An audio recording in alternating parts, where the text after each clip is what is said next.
drop right in right there. Hello, and welcome to another edition of the Big 12 Mafia Show on the College Football Mafia Network.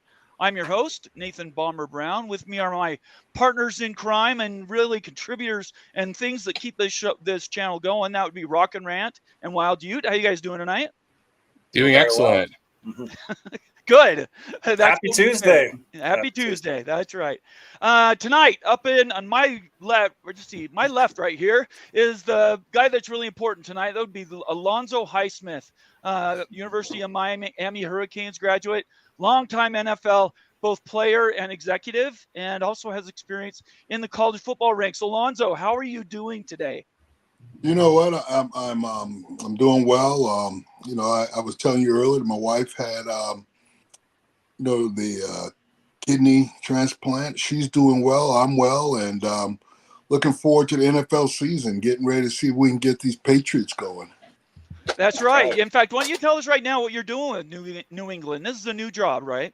Yeah, I'm senior executive of football, and basically, I don't know what titles really mean anymore. I feel like I'm doing the same thing I've always done, and I'm involved in every aspect of the organization, I'm from acquisition of players, college drafting, our current players, all that kind of stuff. So, I do a lot of things, and it's a pleasure to work with probably my best friend in the business, Elliot Wolf, who I've known since Green Bay, and we've been close friends ever since. And, I hadn't planned on leaving college football, but the more and more I got into college football, it's kind of like they don't need me in this business. I thought Mario Cristobal's done a good job. They've got a good recruiting base. They've got really good coaches who recruit well.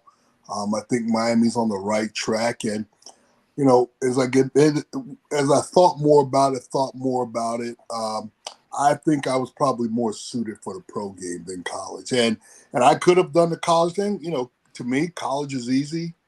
You get 25 scholarships. The hard part about college is, regardless whatever you think of the kid, can you sign the kid and can you get him committed? Right. But as far as evaluating talent, it was like shooting fish in a barrel. I mean, at college, not the pro. Then is it a different process than for a high school kid? At the high school level, there's just so many kids. Right. You got to figure there's 18,000 high schools that play football in the United States, and every school graduates 25 seniors or whatever it is. And I've always had this thought in my mind that you're telling me this 5'10" kid in wherever he is the number one corner in the nation. I say to myself, impossible. Not unless you've watched every single one, you've kicked the tires on every single one. I just think there's so many. I think there's so much out there that if you do it right, you can really do it well. And the Georgias and the Alabamas, they're ahead of everybody in a lot of ways. But, still Michigan came along, and, you've got the ACC, Florida State came along. So, you can find high school kids, you can develop high school kids, and, the portals made things differently. And the hard part about the portal is, to me, the portal is about taking draftable players. If he's not a draftable player, why would you want him? Because to me, the only way you're going to play for a national championship is you got to have draft picks. I don't mean 1 and 2. Michigan had 14 draft picks. Alabama had 12 or 13. I mean, you look at the teams that were in the Final Four, they had draft picks. And, it's weird. I go back even to my freshman class, and we played for the national championship 3 out of 4 years. And I thought about this. I was the 3rd pick. Jerome Brown was the 9th pick. Melvin Bratton would have been a first-round pick if he hadn't hurt his knee. Yeah, that was a brutal injury. Yeah, Winston Moss was a second pick. Brian Blaze was a second-round pick. Yeah. Greg Riccozzi was a second-round pick. Danny Stubbs was a second-round pick. And then you go on to Warren Williams and Alfredo Roberts and all these guys. And theoretically, honestly, if they've got that many draft picks on their team, you're not supposed to beat those guys.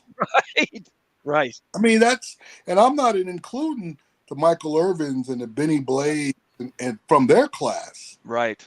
So I think you see a trend that if you want to play for the national championship, you need NFL players. You need guys going in the first, second, third round, and not one or two of them. I mean 6, 7 of them. And I think that's what you've seen in the last couple of years with the teams playing for the Final Four.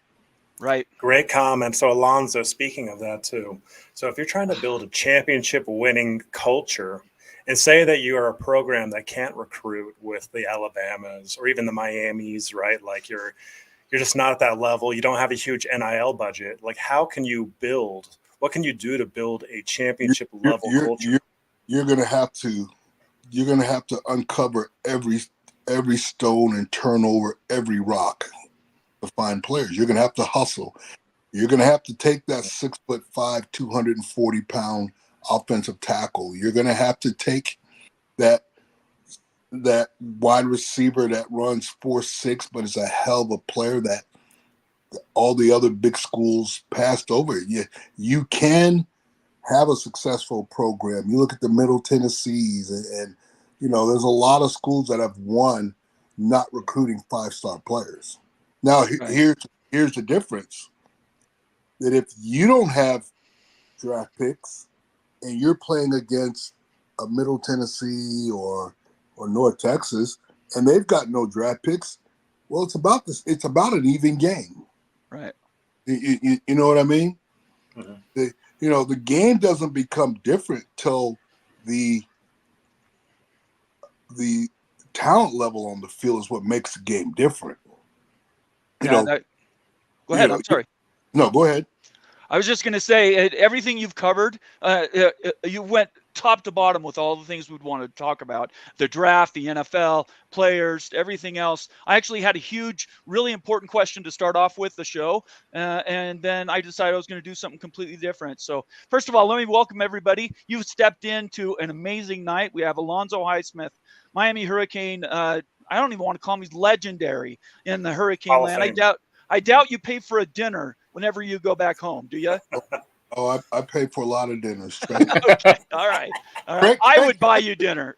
Craig Erickson doesn't even give you a discount at Hole in One. Oh, boy. Well, I don't want to talk about Erickson right now. Anyway, we appreciate you being here. Thank you for taking the time. We're going to really ask you a bunch to follow up on some of those things you were just talking about. If you're new to the channel, make sure you subscribe.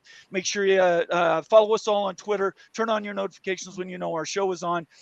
Tonight, as long as we have Alonzo on, we're probably going to defer our super chats to the end, at least until we get near the end of Alonzo's time. I just wanted to set expectations. And we're going to sort of go from there. I also want to introduce Moen, he's lurking in our background, in our green room. There's not enough room on the screen to have him on here. And so he was nice and deferred and said he would come on later in the show. So I just want to start off and I'm going to give you this question just dead without leading you in or anything like that. And let me bring it up here. So just tonight, the Division I Council of the NCAA put out a few rulings. And there we go. All right. I'm going to see if I can make that bigger. I'll just go to the whole screen. Let me just read these, Alonzo, and then I'd like your feedback on them. The D1 Council votes to remove cannabinoids, which is marijuana, from the banned drug class for championships and postseason participation in football. That it hasn't been final approved, but that'll be voted on tomorrow.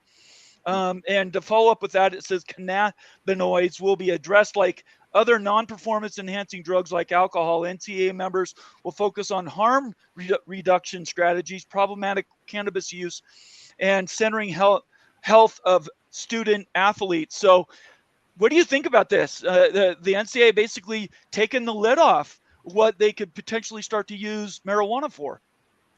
Well, I will say this about the NCAA. If the NCAA comes up with it, it's usually wrong. So, I mean, the NCAA makes rules that sometimes you scratch your head. And but I will say this, I think you've seen the NFL get rid of drug testing. Eventually it was going to filter on down to college football. Right. With the different states saying marijuana is legal, creates a lot of issues from one state to the next state. So I think they probably came together and just said, you know what, alcohol causes more accidents. Alcohol causes more problems. Alcohol's probably caused way more problems than marijuana ever has, other than prohibition when they said alcohol was illegal, and then wars and gang wars and all that kind of stuff. Which is what happened to the drug trade with marijuana. It was illegal, and when people want to get something, they go about it the illegal way, and then you start crime, a whole bunch of things. So I probably think it's probably going the same direction as alcohol. Okay. But by itself, do you think that's a breakthrough for some of the medical stuff, certainly in pain management and whatnot? Do you see the NCAA getting aggressive and actually trying to turn it around to be a positive for the players that are out there? Because obviously injuries and pain is a huge thing. You know what, man? I've had all kinds of injuries and pain. Honestly, I've never tried marijuana, so I don't really know. Okay. I'm not a good person to ask. I've had people give me gummies and that kind of stuff. That kind of stuff, like my doctor gave it to me. He said it would help my shoulder. Right. And I don't remember because I was asleep, so I guess it did help. I love it. That's great. So, all right. So I would be a bad person to ask on the marijuana thing, because I know guys that smoke marijuana and go out and rush for 200 yards with no problem, and play great football. But I know you can't do that drinking alcohol. You know what I mean? Yeah, absolutely. So I've always wondered, how harmful is marijuana? I couldn't tell you. Well, I think because it's being legalized, you're seeing that it's not as bad as some anticipated. Yeah. But like you, I've never had marijuana just because I just don't have that in my life. But that doesn't mean that I don't take other medicines for pain management, right? Yeah, I always figured I was kind of crazy enough. No use putting else in. Oh, okay. All right. So I don't frown on marijuana. That's, from what I've seen of marijuana, most of the people smoking marijuana sit in their house and play PlayStation. So that's exactly what you eat a lot of Twinkies. All right, Brock, I'm going to kick it over to our Miami in resident, Alonzo. So please be kind. He definitely has been looking forward to this with you. Brock, you're muted. You're on mute. Sorry, go ahead. Sorry, guys. Can you hear me now? Hopefully. Yep. Yes. All right. So Alonzo, you left Miami, I think, in February. If I recall, that was the announcement of you going to the Patriots. And this is sort of like, what is your assessment about the state of college football right now? Because just since you left, Clemson sued the ACC, the college football playoffs were extended, and a revenue disparity came into play. There was a proposed settlement on the past NIL deal and a possible revenue sharing. Today, the NCAA just approved unlimited coaches. As you look at it, as somebody who was in the mix over a couple of years of pure change in the sport, as a former player, as an NFL executive, and now back as an NFL executive, like, what is just like your state of college football from your eyes? Well, I kind of look at college football as a trial and error thing. I think they're trying to make the game better, but they're making errors along the way. And they're trying to learn as they go. And, I think there's been some mistakes made. I think the NCAA said, you know what? You guys want to pay players? We're out of this. But you can't take any money from this. So you're going to have to get your money for these players any way you can't get it. I don't believe begging boosters for money is going to be the successful way for college football. I think there's going to have to be a revenue sharing, television, marketing, TV rights, all those sorts of things, very similar to the NFL. I think there's going to have to be some comprehensive reform to make it right, because it's hard to go back to donors every year and say, I need $1 million, I need $2 million. It'd be like going to your best friend. If you lent them $1,200 for his mortgage, you may do it one or two times, but the third and fourth time, you're going to say, I can't. And then the fifth time, you're just going to stop answering his calls. Right.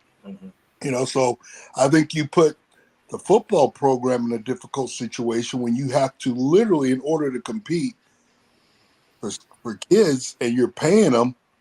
I think that who am I going to? I got to find a different person every year to go back and get this money. So you put everybody in you put everybody in a tough situation. And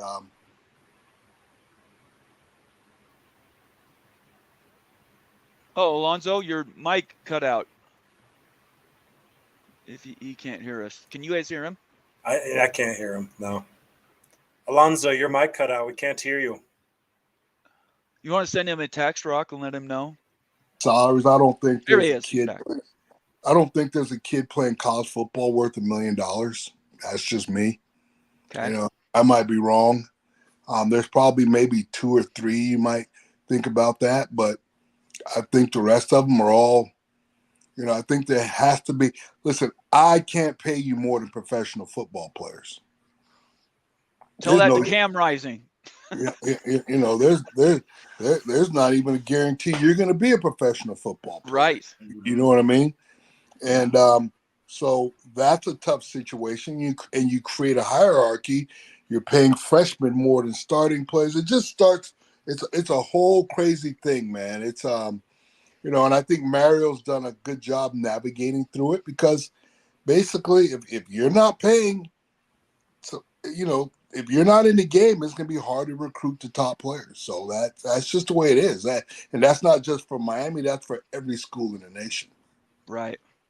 Ute, go ahead. Good stuff there. Yeah. So I'm really interested in your past scouting experience, your current scouting experience. I love the player evaluation component. And I think only someone like you could answer this type of question. So really, when you're doing a player evaluation, whether it be at the high school or college level for the pros, or when you're at Miami or whatever, what are 1 or 2 traits or attributes that are often overlooked, completely overlooked, that make a great player, or at least provide the ingredients for a great player? It's a good question. Well, it's interesting you say that because I was just talking about that with my son. And one of the things I've always been able to do in this business, whether it was a kid, a 3A high school kid, or a kid at 5A Central High School, wherever, big high school versus 1A high school, I've always been able to strip the uniform down off of the player while I'm watching film. I don't give you credit for going to Central. I don't give you credit for going to Alabama or Miami. To me, once I'm watching you, I want to know, does this guy have the physical traits to play at the next level?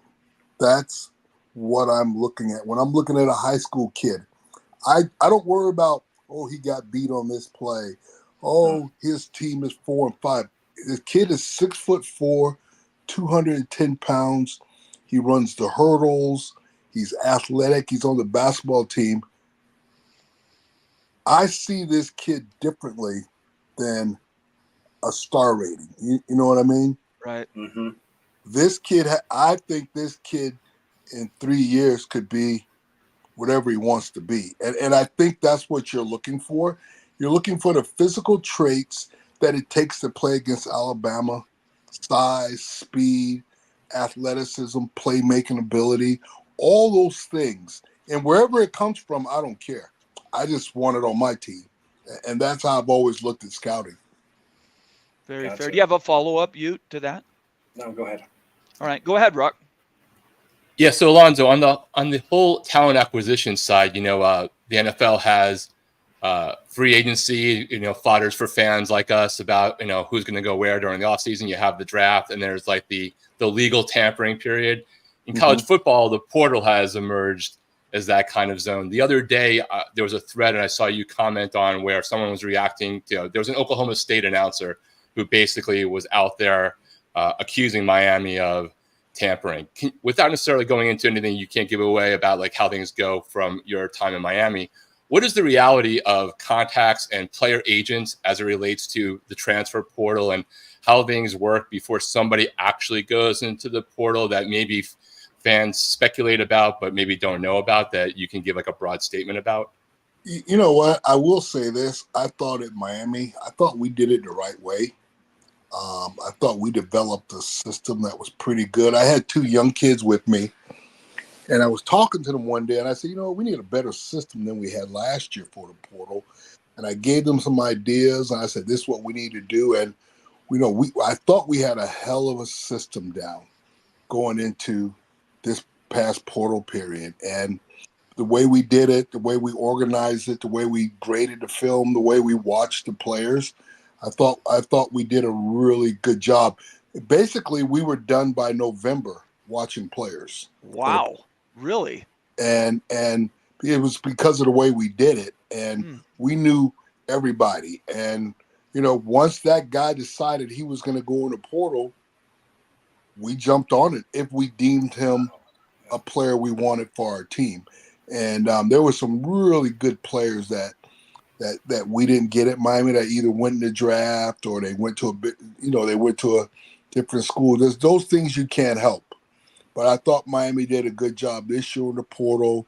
They got Barron, they got Martinez, the running back, and they got Cam Ward, who was a difference maker. And I think what Cam Ward's going to provide to this team is probably worth more than what they paid him.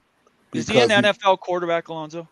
Yeah, he's an NFL quarterback. Yeah, he looks pretty good up here. Yeah, he does. He's an NFL quarterback. Now, I can't tell you what round right now. There's a lot of things have to happen between now and next year. But he's got all the physical traits. He's a very humble young man. He's a hardworking young man. He's a leader. He loves football. He loves the process, and that's what you want in your quarterback. Teammates look to him as that guy. And, they've got Martinez, the running back. They've got Rivers at tackle, Carpenter at center, Francis at right tackle, Cooper at right guard. Restrepo's back, George is back. Arroyo's coming back at tight end. So there's a lot of optimism. There's a lot of positives there for the University of Miami next year. And I think I've always said this about football, just from playing and watching. There's only so much coaching I can do, or coaching and pushing. And if I have to get you enthusiastic and working hard about players, I will say this about the University of Miami. It's time for the players to take over now. It's enough of this coaching stuff. Right. It's time for these players to put a flag in the ground and say what they want to be in college football. And that's through your work ethic. That's through your hunger. That's through everything you do permeates onto the football field on Saturday. And, when being in New England, I understood why New England won so much in those 20 years with Belichick and Brady. They had men on their team. See, there's a difference between having men on your team and children on your team. Children, I have to make you work hard. I got to make you tuck your shirt in. I got to chase you around to be on time. I got to tell you when to eat. Men is part of who they are. They're men. They have an obligation. They show up every day. They work hard every day. They have a purpose. And New England had about 10 of those on their team. And, and I look back to my years in playing football, like at Miami. We had men. We didn't need Coach Johnson. Now, Coach Johnson was the man, and we all respected him, but we didn't need Coach Johnson to get us ready to play football. You know what I mean? Yep. And I think Miami players have to make a truth and a vow to themselves that we can't have Middle Tennessee coming into our stadium and be that's on players. That ain't got nothing to do with coaching. You let Middle Tennessee come down. That's on you guys. Now, and I know you guys hold them responsible because I see Irvin on television all the time, and he talks about Miami. He's like, these players need to step up and take responsibility. It's your team. Yeah. This team is going to be whatever you want it to be, and it's all out in front of you. It's up to them. It's not going to be play calling. It's not going to be this. It's going to be people who make plays. It's going to be guys who work. They're passionate. They're smart.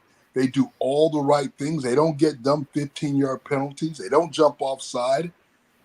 They do the right things. That's called being a man. And men win games. Michigan won a national championship, and after scouting them and meeting all those kids, they were all men.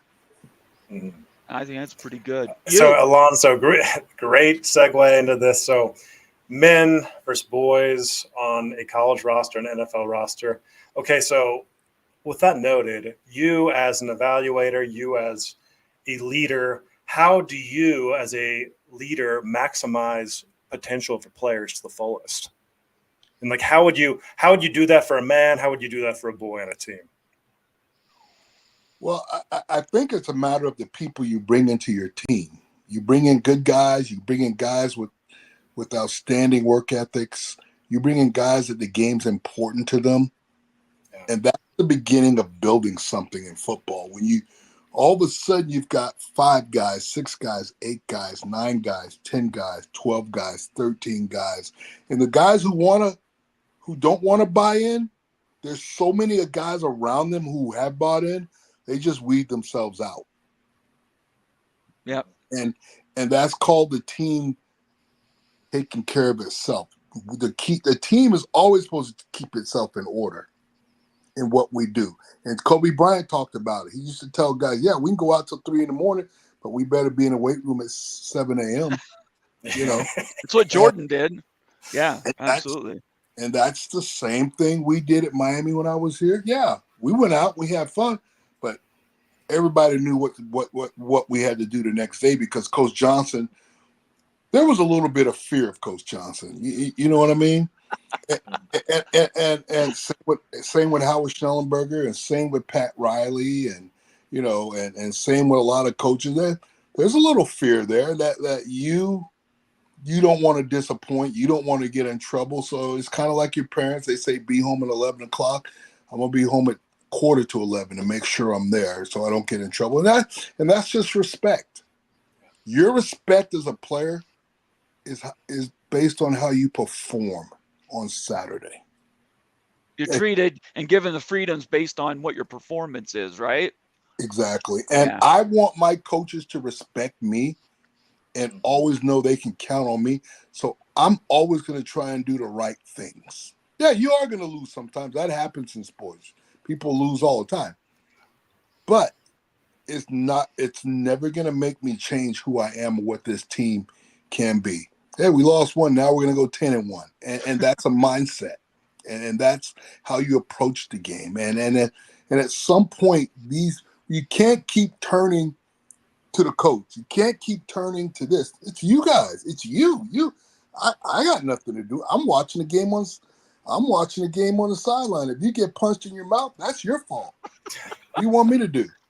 So I've got a question for you. I don't even know if you're going to want to answer it or not, but the realignment has been something we've covered extensively for almost 2 years now. And, where all these schools end up and what conferences and all that.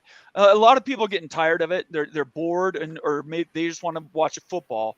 I do have a question for you as an expert, though. This is your background. You have a national championship. You played in other national championship caliber games. My question to you is, do we end up with a super league with a couple of conferences and 24 teams roughly? Or do you think that there's room for something that would be the best of the rest type of a conference? Right now that's filled by the ACC and the Big 12 together. Eventually it might be something else. What do you project in 5 or 6 years for college football? Well, personally, that's a good question because I often think about that. And as a realignment is, this conference wants to leave this conference, and they want to form a new conference. At the end of the day, I think there's just going to be 4 or 5 super conferences. Okay. Somehow the other teams that aren't in those super conferences will play similar to what 1AA does for a national championship. Okay. I think there should be 2. I think there should be national championship divisions. Okay. And no different than high school football. I've been to a 6A state championship game. I've been to a 1A state championship game. They were both great games. Right. And there's a reason why one school's 1A and one school's 6A. Well, the 6A school has 5,000 students. and the 1A school has 900 students. You know what I mean? And it's the same thing in college football. Like, I mean, when you're the University of Pocahontas playing against Alabama, you're supposed to lose that game. This school spends $30 million a year on football. You spend $2 million. I mean, the number saying. So what I was thinking was, why not give everyone in their division an opportunity to win a championship? Just like boxing. That's why you have lightweight, heavyweight, flyweight, all the way down. Because the games are going to be good when they're played against foes of their similar competition. They're good games.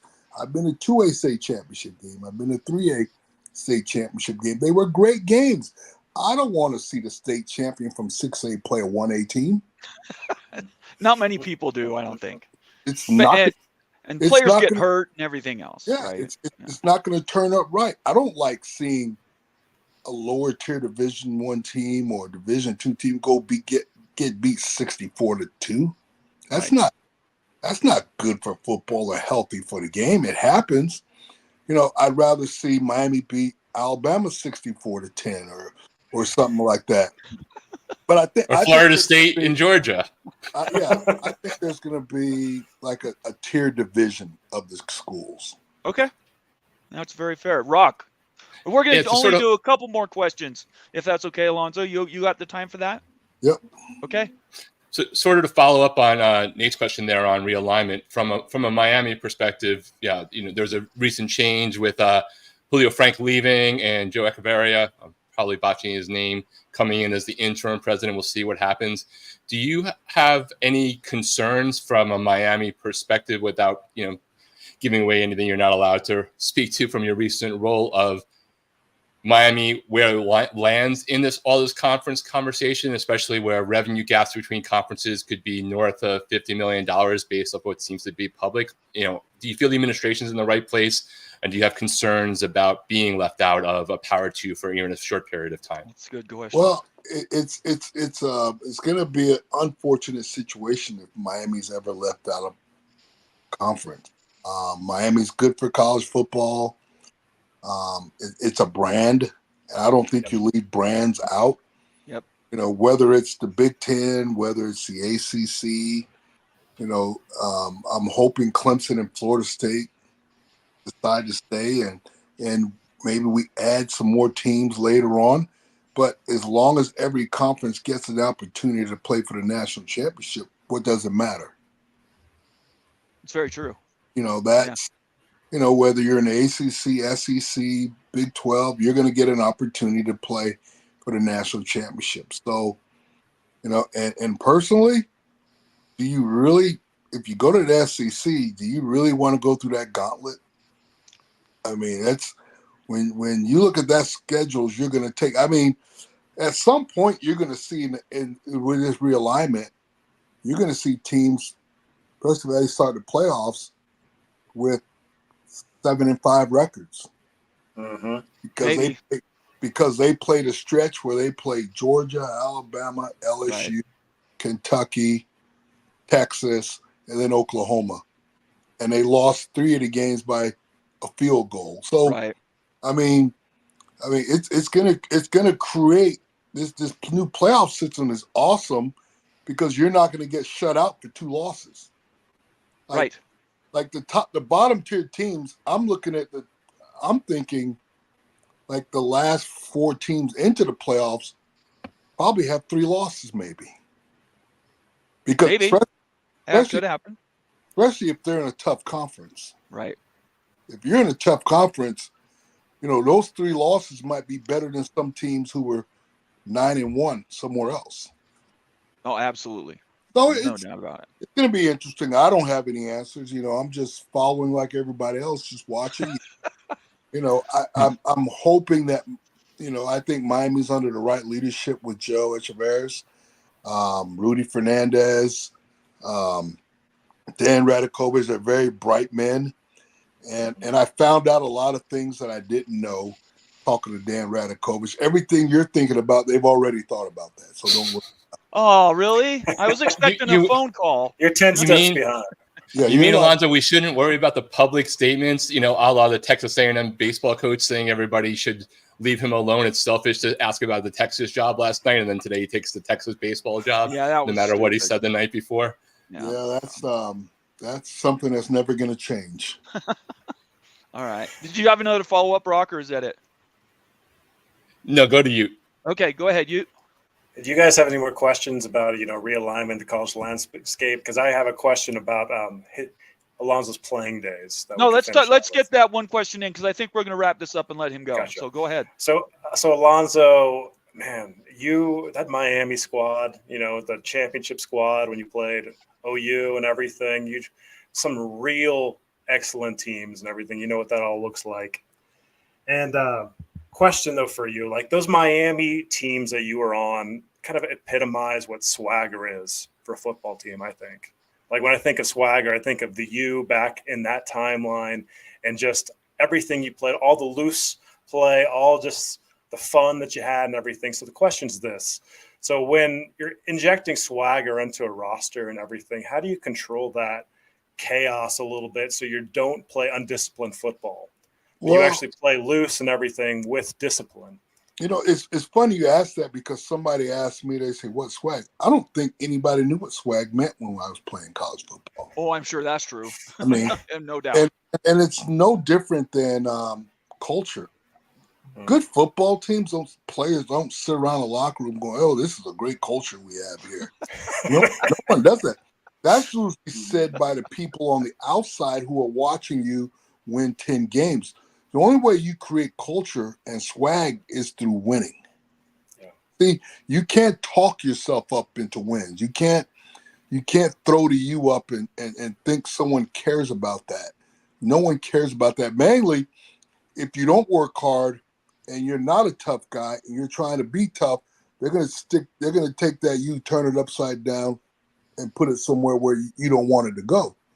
So, I mean. So swag is about your work ethic. It's about toughness. It's about a relentlessness to win, and team bonding and team togetherness. That when you walk on the field, it's you can all. My mom would tell you, I can already tell they're going to win this game the way they walked on the field. That is swag. See, a lot of people got this swag stuff all backwards. They thought it meant a gold chain. They thought it meant cool factor. Cool factors, and you're going to run around because you're wearing this or you're wearing that, and somebody cared. All that's going to do is get your ass kicked, because now those people are fired up to play against you, and you're not a real dude. You know what I mean? You haven't worked hard. You haven't done all the little things that you needed to do, and so you get caught. And those things happen. And culture, I'm not going to say the coach, but I remember a coach talking to him about 20 minutes before the game. He says, you know what, Alonzo, this is the best culture we've ever had, and we're doing this. I said, oh, man, that's good. They were down 42-0 before the half. Oh, my God. I said, they forgot one thing about culture. They need some good players. There you go. That's right. So, so those kind of things, it always, remember this, it's not about schemes. You're not going to talk yourself. It's about good players. Yeah. And not only think about good players, the reason why they're good players, because their work ethic, their obligation. And not enough people talk about obligation. And when I played football, and maybe times are different, I don't know, but I heard Michael Jordan say it on the Last Dance. Last Dance. Uh-huh. I had an obligation. Like, my obligation was to my family, those who helped me along the way, my coaches from high school who were expecting me to be somebody and play at a certain level, my teammates, the University of Miami, the president. I always felt as though I had an obligation to all these people, and that's why I wanted to play well. Now, Did I have an obligation? Some people say I don't owe anybody nothing. No. You owe your teammates, you owe your family, all the people who sacrificed for you to get where you're at. There's an obligation you have to have in this game. I don't care what your background is, where you came from. Somehow you got here, and there's an obligation that you owe to yourself. You don't owe me anything, but you do owe it to yourself, and you do owe it to your teammates and all the people counting on you. Those are the things, to me, what good players are. And that's what I found out working in New England, being around the former Miami players who were successful, being around Jimmy Johnson, Howard Schnellenberger, Mario Cristobal. Like, you can say whatever you want about Mario Cristobal. This guy works his ass off because he feels he's got an obligation to the city of Miami, the University of Miami, his family, this team, to be a good football team. And that's how he works. I love hearing that. That level of commitment is amazing. And you're right, everybody should have it. If they're going to be there, if you don't want to play, just go do something else. Yeah. All right, Rock has one more question. Go ahead, Rock. Yeah, just to pay a little bit of homage to the origin of this channel, these guys from the start of this on a Big 12 level before moving on to a national level. Are there any programs in the current Big 12, with Texas and Oklahoma leaving, that that coach is really on your radar, or you're really impressed, or you think that they're going to surprise people this year? And then just separately, is there a team in college football separate from that you're really looking forward to watching this year besides Miami, obviously? Well, I'm just a big college fan, and I like Miami more than anybody, but I'm a huge college football fan. I've met so many coaches over the years and share a lot of stories and talk to them about a lot of things. And so I pull for all coaches because my dad was a coach. And I want everybody to win, but that's not going to happen. But the school that always amazes me is Mike Gundy at Oklahoma State. Yeah. You can say whatever you want about Mike Gundy. I don't know where he gets his recruits from. I don't know where he gets these receivers from. I don't know where he gets these guys from. But every time you count Mike Gundy out, what's Mike Gundy? Probably the fourth. What is he, the fourth or fifth winningest coach in college football? He's won a lot of games. Oh, yeah. Yeah, he's been there a long time. He's been there a long time. And he understands what Oklahoma State football is. He understands how Oklahoma State football wins. And the guy does a hell of a job. There's a lot of coaches that do a hell of a job. And, he sticks out to me because every year Oklahoma State's supposed to have a down year. They win 10 games, and they're playing. Right. They're playing for the Big 12 championship. And I didn't realize Oklahoma State's beat Texas, 16 out of the 14? Yeah, the last couple decades they've owned Texas. And you don't think about that when you think of Oklahoma State. So I think you could say that for the whole conference. Yeah. Yeah. Is there one national we should keep our eyes on? Just something really quick. A team that you think could sneak in? I got a secret team. Who's that? Ooh. You ready? Yeah. Miami. University of Miami. All right, here we go. I love it. I was waiting for Miami's going to be dang good, though. Seriously. They are going to be good. Oh, my gosh. We are all fans of Miami here, so we appreciate you coming on. Alonzo, this has been fantastic. I hope you had fun. We'd love to do this again. Okay, let me know. Okay, we'll do it. Thanks so much. Have a great night, and prayers for your mother or for your wife, by the way. Yep. Just so Congrats. you know, a little personal history. My mom had a transplant. I think a kidney transplant in 2008. They gave her about 5 years or so, and she's still ticking. So I know they work, and they work well. And she had a lot of complications and still is going along. So prayers for her and your family, and hopefully, that continues to go well. All right, guys. Take care. Okay, we'll Thanks, see you later. Alonzo. Bye-bye. Good stuff, man. Good stuff. There's so much there, right? Oh my gosh, there's so much there. I'm going to bring Moen on. I honestly thought he was going to give us a surprise school. I didn't think he was going to go down the line. I was like, well, maybe I didn't expect Oklahoma State to be the one. I understand the reason. I didn't expect that one, so I thought but he got me still. So awesome, great questions, you and Bomber. It was great to have him on. I really appreciate it. Even more so knowing what his family's been going through this week, and just they like to say in Miami. It's a Canes thing you just wouldn't understand. And like, to me, that's like the epitome of not wanting to let somebody down and still coming through when you had to. So I totally appreciate it selfishly, but also, having you guys get to talk to him too. I don't think that could have gone better. I really appreciate him taking the time to come in, and we'd love to have him back. So while you're talking to him, please let him know that anytime he wants to come back, or maybe if there's a news item, maybe we'll hit him up. But certainly, if you joined us late, Alonzo's wife just recently had a kidney transplant. And it's kind of a miracle. She's been waiting a while. So add her to your prayers if you wouldn't mind. We certainly are here on the show. We did get a couple of super chats. Lonnie Johansson, one of our members, for $5 says, good evening from Northeast Kansas, and go BYU and UU and the Big 12.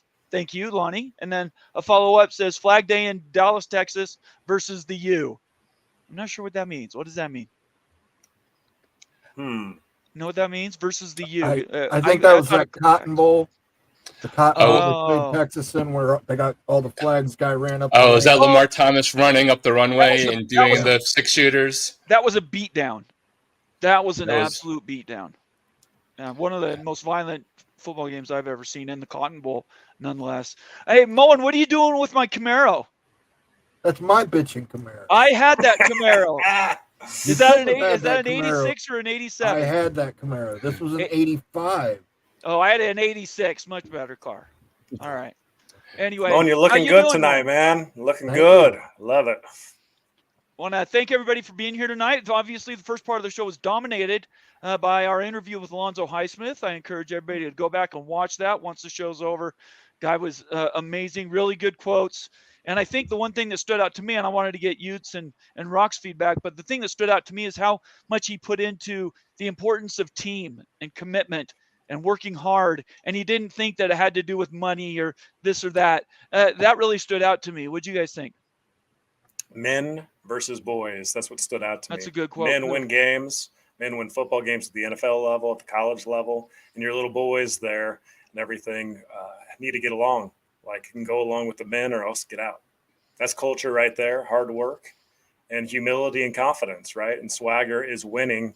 It's real grown men winning football games in a confident manner. So, man, he was just full of it. Good knowledge right there, Nuggets. So, love that.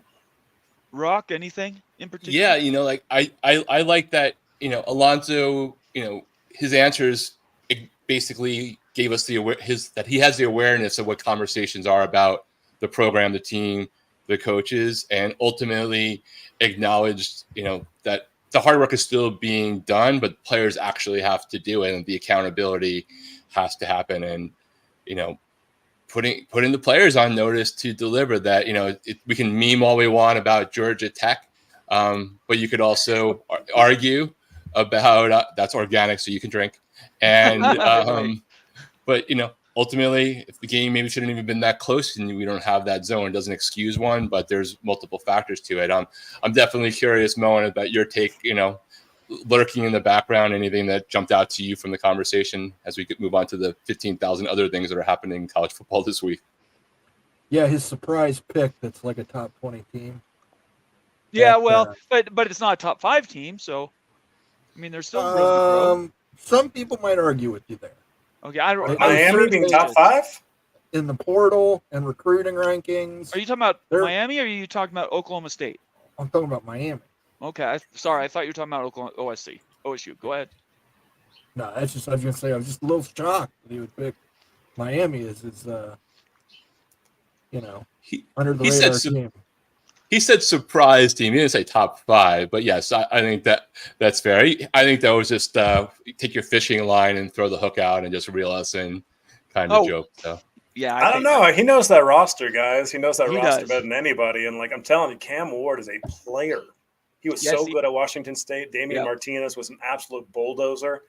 Those guys are massive pickups with all the talent on that Miami roster. I think this is going to be a really good season for the Canes. So Moen, do you remember how much was it? $15 million, $20 million Miami had?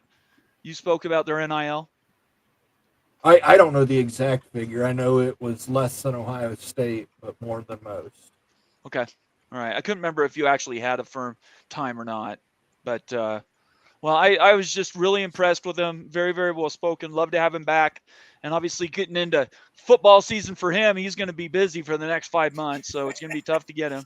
But, of course, we just appreciate him taking the time, which is right now his only off time, because he's going to be going right into summer training, fall training camp for the New England Patriots. So that's another reason why I appreciate him being there. He had a lot going on. And I like what you said there, Ruck, is that he made a commitment and he wanted to fulfill it. That's hard to find nowadays, really. Yeah, I mean, if my wife was going through what he told us about a kidney transplant. I'm sure it's a good welcome diversion for a half hour and she's, recuperating. But, all the respect in the world for joining us today with everything that's going on with his family. I can't thank him enough. Absolutely. All right, well, let's get into the news and some of the stuff that we weren't able to cover so much during the interview, but that we can talk about now. First off, I'm going to come back to, and I don't know if I hope I didn't close the page. I might. All right, while I'm trying to find that link again, 3 things that came out. The marijuana, they're now going to drop that from the main one that they were testing and following all the time to now it's just another treatment that obviously they'll still detect, but it's alcohol they're going to be really paying attention to, and hard drugs and not marijuana. What do you guys think about that? It's supposed to be approved tomorrow, unless there's a shocking change. What do you guys think about that? Free the weed, brother. Free the weed. Free the weed. There are worse things being given to players for pain right now than a gummy. That's true. Yeah. I mean, he's a little bit older than I am, and I know, especially playing football, I'm sure he's got aches and pains. To have somebody like that with really high character that hasn't really done marijuana, I think that's, especially in the culture that we all were raised in the 80s and 90s, I think that's laudable. Anyway, second item, I've got it right here, is the unlimited coaching. Now you can have unlimited coaching staff. They're talking about limiting teams to 85 players, I think 84 or 85, but you can have as many coaches as you want. What do you think about that, Ohio State? I'm for it. I wonder why. Okay, how about the team limit? Are you okay with that too? Because I would be shocked. No. The team limit should be like 120, 135. Yeah, that's what I thought you were going to say. Yeah. Okay, so what do you think about the coaching limit and the proposed team limit? The team limit I like. The coaching limit I like too. Like whatever, like Florida already was sporting like 83 coaches, I swear, when they played Utah last year that had a massive staff and everything. USC had a massive staff. USC had so many coaches that half their coaches actually just waved towels on the sideline. You fans called them the towel boys. And they just go, yeah, USC. Like they're basically just cheerleaders, but they're coaches. So every kid had a coach. So we've been here for a while. Whatever. It's just a waste of money. You're paying them many coaches. What do you think, Rock? To me, I think you're just when you have a rule that's so dumb that somebody could walk past an excellent coach in their facility and not be able to be trained or taught, it shouldn't have existed to begin with. All I really care about is that if Miami takes an analyst, and there's a bunch of them, maybe not as high profile as Nick Saban was famous for doing, I just hope one of them is a designated timeout and take a knee dude. And then I'll be happy with whatever other limitations go on. Like the director of time management, I'm totally good. Mario, get all the talent acquisition, which plays right into what Alonzo was talking about. That's all I want. And whoever that is, whether it's high profile guy or the Ute of time management and football training, I'm good. Okay. Moen, did you want anything to that? No, I think they should have as many coaches as they want. As many ex-players can come back and coach and analyze. Get as many linebackers in there as you can. Okay. James your players are Laurinaitis, going to be limited. AJ Hawk. Well, no. These guys come back as analysts. No, I don't care how many coaches. I'm saying it's limited to the players that matters. Well, yeah, that's unconstitutional. Whatever. Shut up. It's not unconstitutional. That is BS. That's the only thing that's going to keep the Ohio States from basically killing football. You say killing football. I Uh-huh. say providing an entertaining villain role for the rest of the. There's plenty of schools that do that, though. It doesn't need to be Ohio State. All right. The last one was D1 Council introduces proposals to change the transfer windows in basketball and football from 45 to 30 days. What do you guys think about that? I don't think it matters that much, to be honest. Most of the action is when the prime action that everyone's following, for the most part, is on the players when they first enter right away. It's not so much 45 days later. And unless they're also changing the timeline when a school that's in the playoffs, for example, like they have their own window because their students are still playing, you're still going to have this extended portal season, at least in the winter zone, if not in the spring. I don't really know how much of a difference it makes, really, to me. You? 30 days versus 45 days is just going to be a little bit more wild, I guess, and like, the transfers jumping out and making these decisions quickly. I mean, like, I've heard how crazy it is for these kids to make a transfer decision when they jump rosters and everything. It's absolute craziness. And 45 days was what it was before. Going to 30 days is just going to be even more wild. So seems like exactly what the NCAA would do. D1 Council. I would rather put 6 coaches on the transfer portal, 12 coaches on the recruiting trail, and give me less coaches on the field. You can put as many people in administration around those things because teams are so important with recruiting and with the transfer portal. Mm-hmm. I think that's where your coaching or your additional staff should come from. That's actually the question I have. I haven't seen the full ruling on the extended coaches. Are more coaches allowed, but are still only 10 allowed to go on the road and recruit? Let me read it. Let's see.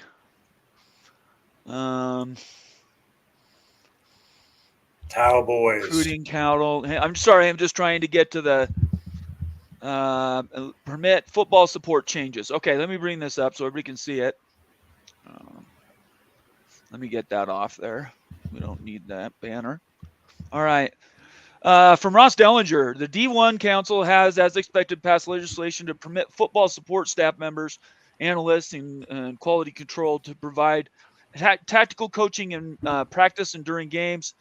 The Division I Council approved a rule to permit any staff member to provide technical and tactical instruction to student athletes. Any is the operative word there. It still has to be voted on tomorrow. The change would be effective immediately. The proposal does not change the number of off-campus recruiters. FBS remain limited up to 11 staff members. Oh, sorry, so that's just down to the end. So it looks like the changes were made just for on. Anything that's off didn't move. So what do you think about that? And I'm going to post the link to this tweet. Give me a second. I want to give credit to Ross. So what are you thinking there, Rock? Probably need to spend a little bit more time with it so I can really absorb everything you just read. The basics are it's taking away something dumb, and hopefully they're rectifying it in a smart way that doesn't put another level of restrictions that are sort of pointless on there. Which is what they tend to do. What they tend to do because it is the NCAA. Yeah. I have a question though. Sure. How many coaches from other teams will be allowed on Central Michigan side? He didn't cover that, so I just want to know if it's unlimited as well. I mean, I think you just still need one to get the job done. Okay, right? Well, you might need more. You might need proper lighting and everything else. Oh my gosh. I can totally count on you to come in, by the way. Really programming note, upcoming, and I don't have the release date because we still have to record it, but we have an interview with John Canzano on Friday. It's not live. I'm going to record it. All three of you guys, you're invited. Any one of you could come and be on that with me.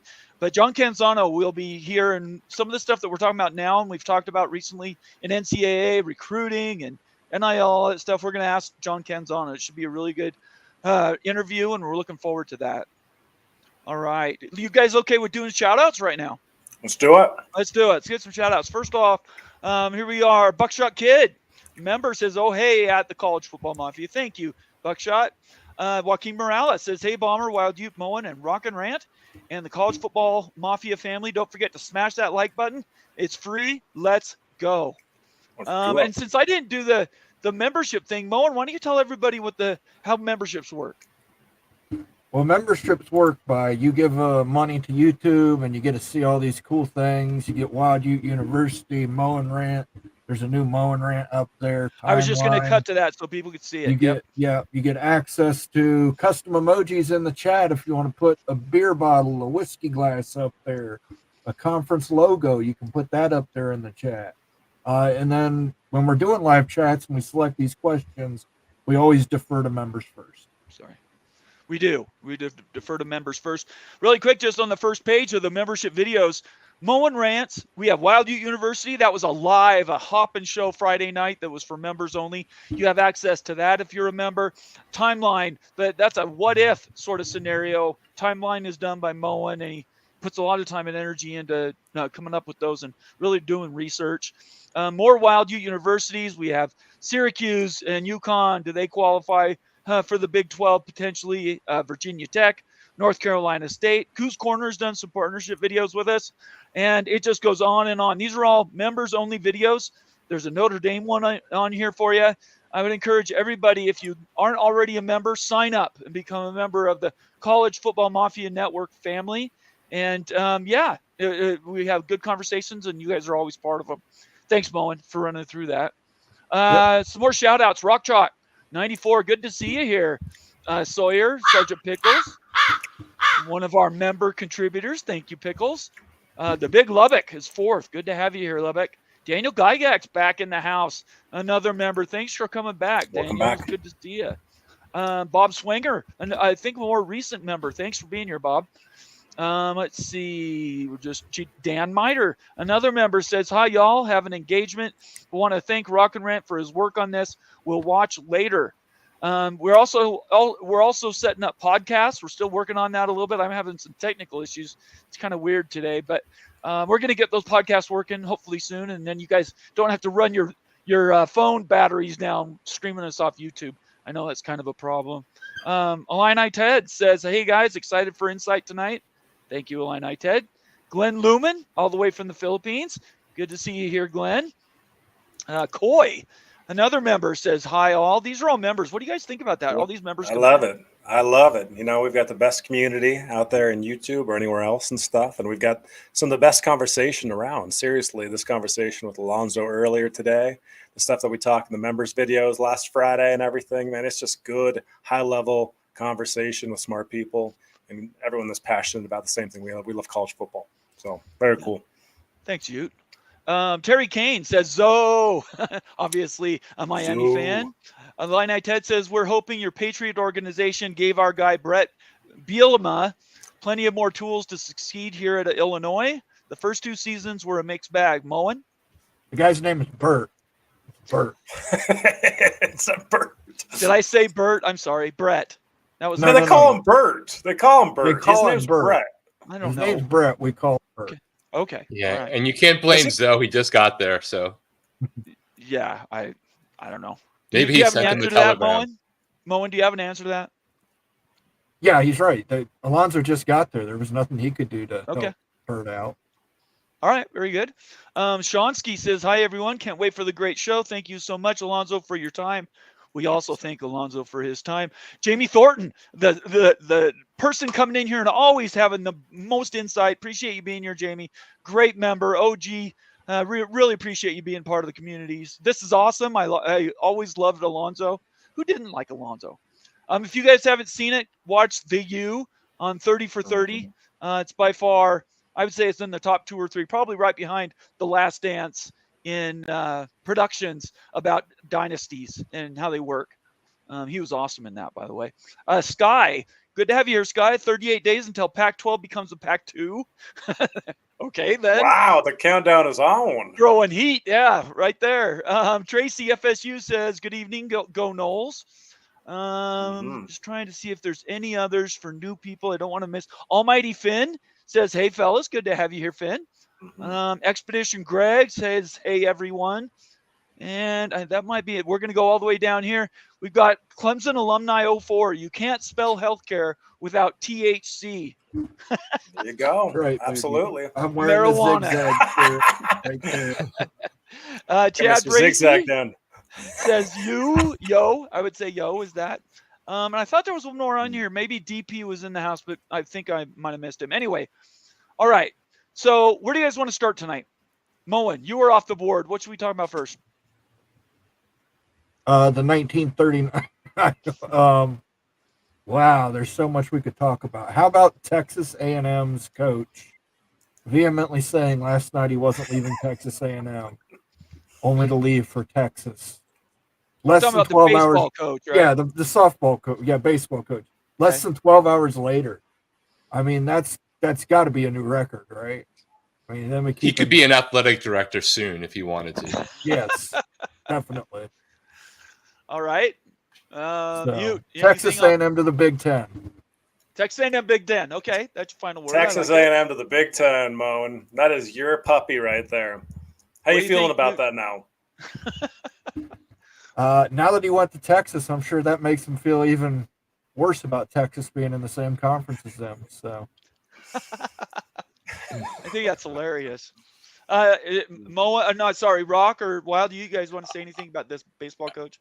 I just think it's so epic on so many levels. One, it's the perfect example of don't believe anything coaches or athletic directors say in the press when they're in an awkward spot with a question they don't want to answer, right? They're going to either deflect or be nice with very few exceptions. And those are the people that we love because they're just telling you what they think. And even if you don't like somebody like Lane Kiffin, he's telling you what he thinks, but even he is probably doing that sometimes.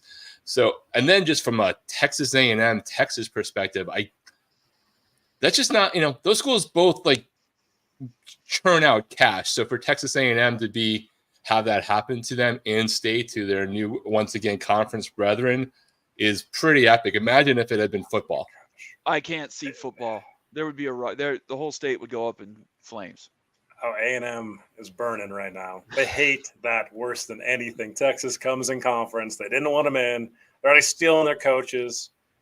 But yeah, seriously, it's really kind of low character, the stuff that he said, and all of a sudden flip-flop 12 hours later and actually do that to the reporters and stuff. Anything you hear in public, I can't believe it. I'm serious. Like, it's just really what's going on beneath the surface. You've got to ask those questions yourself all the time. Gotta be something. Money is there, but yeah, I don't know. We've heard this from football coaches. We've heard it now baseball.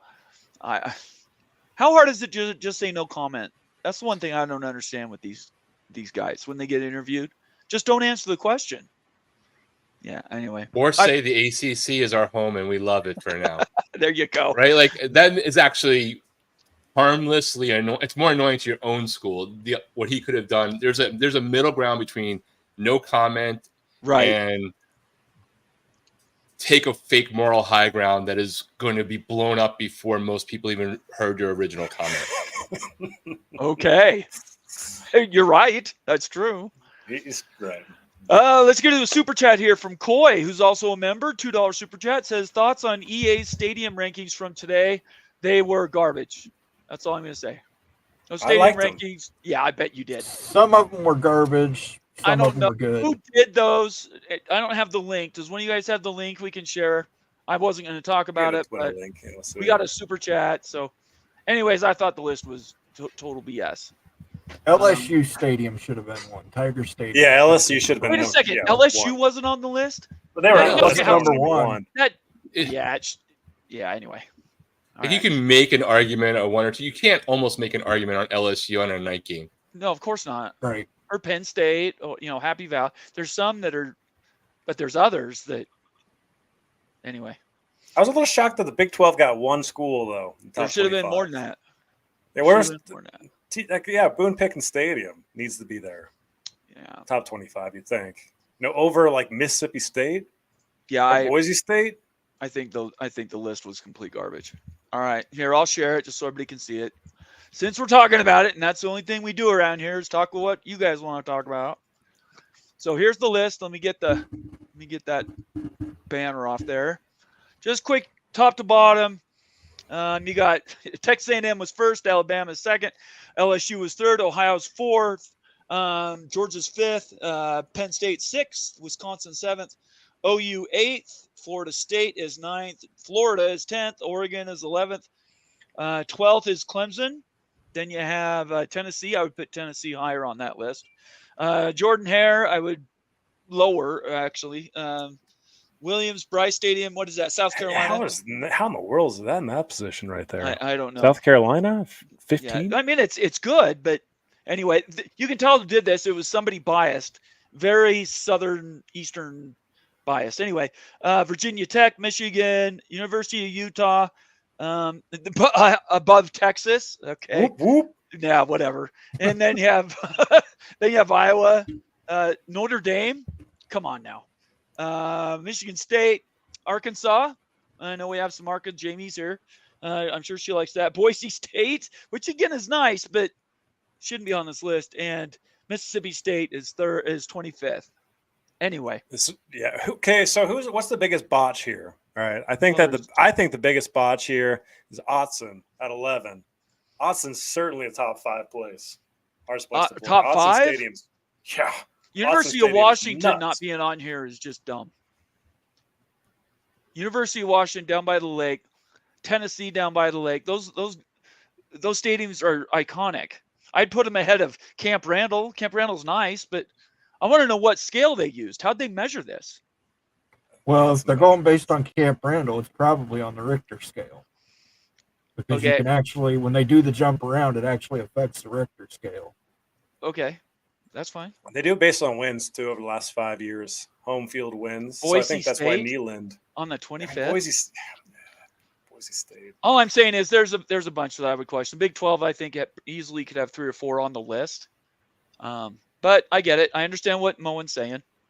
So, Rock, where's Miami? Yeah, where's Miami, man? Miami's There's a second list. There's a second list that is worse when Miami's winning, and it's a night game on a third Saturday in October. Right. Right. Miami needs an on-campus stadium. Miami's never getting an on-campus stadium, guys. I know. It's never happening. But that's what we want, right? Coral Gables won't even let Miami put an extra 800 seats in the basketball arena that has the room was designed for it. So, and that's talking about 8,000. I would love it, but this is more of a everybody else thing. It's not really a Miami fan freak out thing. I would love to have our own stadium for obvious reasons, but almost as much just to not have to hear everybody say that all the time, more than dissatisfaction. The best game I ever went to in a regular season that was loud as hell was Notre Dame Miami at night in 2017. My ears are still ringing. It doesn't happen enough, and that's because Miami's not winning. Okay, sorry, we're supposed to have a meeting tonight, but they want me to cancel it. So, yeah, I don't know. Like I said, this is EA, college football, basketball, whatever. It's a video game. I'll let you know when the game comes out because I'm going to play everybody in every one of those stadiums. There you go. That'd be great. You're not winning Rice-Eccles. You're not winning Rice-Eccles. Yes, all right. We're getting off this topic. Let's move to something that actually matters. Okay, so news over the weekend. There's still a lot of talk about what's going to happen with the ACC. ACC up, ACC down. Schools in, schools out. That's what we talked about on Friday with Miami. It continued over the weekend. All of us were involved in long chat streams on Twitter saying, either you guys are so crazy or I love everything you said. Over the weekend, each one of us, I'll go last. What was your takeaway from this weekend and everything that's been going on with the ACC? Certainly starting with Josh Pate last Tuesday. Then Greg Pflugar did his really historic show now at this point, peek around the corner, and then our show on Friday night. I'm amused that so many folks in the community love to move around and have predictions today, then a different prediction tomorrow, then a different prediction the next day. I mean, it seems like a moving target every day. And to me, it just is what it is. It's always what it is. It's to say it's a pretty clear picture. It's not as gray area as I think a lot of folks want to make this. I mean, the ACC is going to rupture. You're going to have very good brands coming on the market, and the Big Ten and the SEC are going to be interested in those brands when they're available on the market. Right now, there's no talks with those brands or anything because they're currently under contract with the ACC. The minute that blows up, that changes. And you're not leaving Florida State. I don't care who you are. You're not leaving Florida State on an island and not picking them up if they're a free agent. That is asinine to me. That's crazy talk, guys. If you're leaving Florida State, you're not going to take them into Big Ten if they're a free agent. That is such a fool move right there. I cannot believe that anybody would even think that. And so nothing's changing on my end. Same predictions as always. It's pretty clear to see what's going to happen. Florida State's going to get out. ACC is going to rupture. North Carolina is going to shred open and stuff. There's not going to be a Wolfpack backpack. And they're going to go to the same places that we've been talking about for the last several months because really nothing's changed at all. Moen. What about if Notre Dame says we don't want Florida State? We'll join, but we don't want Florida State. Notre Dame isn't going to – that's making the assumption that Notre Dame is going to be the first trigger, right, jumping over to the Big Ten. No, but I'm saying that it's going to be – they're going to talk to Notre Dame and get their considerations before making any expansion moves. So if they go to Notre Dame and say, hey, we could get Florida State and Clemson, and Notre Dame goes, well, that doesn't turn us on, we would be more happy coming aboard with Miami and Georgia Tech. What's the Big Ten supposed to do then? Are they supposed to – this might be the way to close the gap and get Notre Dame on board? Yeah, well, you can watch my Moen rant. I covered it. I watched the Moen rant. It was a good Moen rant and everything. This is you're not going to like this Moen, but it sure seems like the Big Ten's bending the knee to Notre Dame right now. Like I thought Big Ten was the one who was sitting in the seat, but it seems to me, based on all the conversation, that Notre Dame's pulling the triggers here. Notre Dame's controlling everything, and the Big Ten's bowing down to Notre Dame. That's exactly what's being said without being said. And why is that? Because Notre Dame has the guaranteed money in the contract. Well, so nobody's taking a pay cut. Nobody wants to take a pay cut to bring on new teams. If we brought in Florida State and Clemson at half shares, that would not be fair to Florida State and Clemson. So I'll go last. Go ahead, Rock. Yeah. So you're one of these schools, right? You're right in the middle of this. You heard Alonzo's view on it. The weekend was lively. You were part of that. What do you think about what's going on right now? I think everybody needs to follow the NCAA and get your cannabinoids in and chill the hell out is what I think. It's like, to me, it's like Disney or like everyone's on this realignment ride, but the queue keeps going back and forth and you pass the same people in points. Is it going to be the legal settlement first or not? And we're all waiting to find out whether Florida State takes a fast pass by making some big announcement. Ooh, or listen to you. They're doing fast pass and Disney. And they're going to go up ahead or a delayed ride is going to happen and ESPN's going to like come in because the rains came and like saunter up by February 1st and get to the front of the line and change it all. If that's the case, who's the school that's taking like the handicap ride? Because that's also one of the ways to get to the front of the line. Who's being carried? Is Georgia Tech being carried? Because that's kind of Georgia Tech, certainly. Yeah. So using that analogy, right? Florida State might be moving up there, but at the end of the day, it's Georgia Tech that's getting the free ride. They could be doing that, and I think Ute's right. Like Florida State's going to be fine. They're going to be fine. Whether they're 2025 fine or 2027 fine, maybe that's a variable that is frustration laden for everyone. I kind of feel like I have to tell Greg to make sure he's changing his password for his YouTube account, or some Florida State fan's going to hack it and like take over his account and give it to genetics or something because they've flipped on him so much. But they're going to be fine. As a Miami fan, I can recognize that Florida State is going to be fine. Clemson is going to be fine. These other brands will be fine. It's just the timeline might change. The movie gets postponed for a year because of COVID, whatever. Relax, everyone. By the way, Greg's password is no cheese. If anybody Okay, so I appreciate all you guys' opinions. I would just say that at the end of the day, whether it happens tomorrow or it happens right before the season, something's going to change. I do believe there's a dynamic that's changed. I do believe Josh Pate has contacts with somebody that lead him to believe that while a school might not bounce from a conference today, could set in motion a series of events that then cascades. So be calm, don't be calm. Freak out, don't freak out. Doesn't bother me either way. But my opinions go with as we get more information. Originally had Florida State and Clemson to the Big Ten. If not the Big Ten for Clemson, they probably don't get an invite to the SEC. That was my initial opinion. I've changed with that. knowing this new news, especially the stuff that Josh Pate put out, assuming he has good contacts. I now think the ESPN is going to try to dictate its own future. I don't know how they do it. The Florida State, UNC, who did I have? Clemson, North Carolina. Well, you got North Carolina twice, or you mean? Oh, sorry. Well, it's not Miami. No, Who was Virginia. fourth? Was it Virginia? Okay, Virginia's fourth. That, you know how funny that is. I don't really care who's fourth because the other three going to to the SEC is huge for that conference. So, anything else you guys want to say about that? Yeah, I mean, for Florida State fans, you're going to end up in the Power 2. For Clemson fans, you're going to end up in the Power 2. That's what's more important than anything else. I agree with that. Whether it's the Big or the SEC, you end up in the Power 2. Yeah, it's very fair. Kerry Go Knowles, $10 super chat, and also a fantastic member of the Mafia family. Big Ten's whole point of expansion is to get better in football so the SEC can't eat everything. Taking Notre Dame and Georgia Tech will get it done, lol. I think he said will not get it done. Oh, okay. I just have a hard time seeing Georgia Tech here. We did a video on Georgia Tech in the Big Ten several months ago. A lot of university, go check it out. It's just like there's just nothing there. Like, I mean, I don't know why in the world you'd add Georgia Tech. I hear you, but hear me out.